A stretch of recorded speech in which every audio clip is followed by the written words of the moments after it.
class, this is Mrs. Sanchez, and I'm excited to introduce our new book, Romeo and Juliet. Romeo and Juliet was written by this great guy called William Shakespeare. He not only wrote plays, but he was a poet, and he acted in some of his plays too. And you might categorize Romeo and Juliet as a romance, but it's actually a tragedy due to these three things. It includes a fatal flaw in one of the characters. It has a fall of a nobleman, and it has victims of external pressures, which we'll talk more about as we read more. And a little bit of background on William Shakespeare himself. He was born in 1564, and he died young at age 51.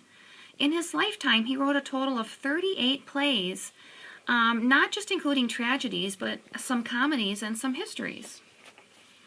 The era that this play was written in was the Elizabethan era, and it was called that because Queen Elizabeth ruled during that era for about almost 50 years.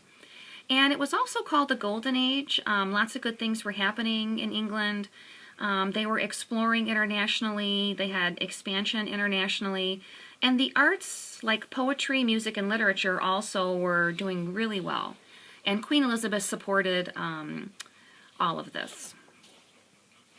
And where you would go watch a play like Romeo and Juliet back then is in the Elizabethan theater.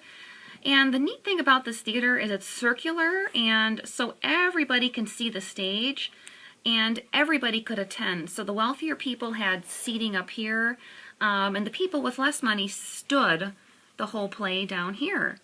There was no male actors, there were male actors, no females allowed. The costumes were very well done. They were beautifully decorated. There was no props back then either, so they mostly relied on their voices and the costumes and their acting abilities. And the last thing I want to talk about is the theater was very controversial, so it was not supported by everybody. We'll get more into that too. And the play was set in Verona, Italy, in northern Italy. And who was involved? Who were the characters? First of all, there was the House of Capulet, including Juliet, her mother, her father, the nurse, and Tybalt, her cousin. And the second number two who is the House of Montague, including Romeo, his parents, and his cousin Benvolio. There's, of course, more characters, which we'll get more into detail with. And what happens in this story?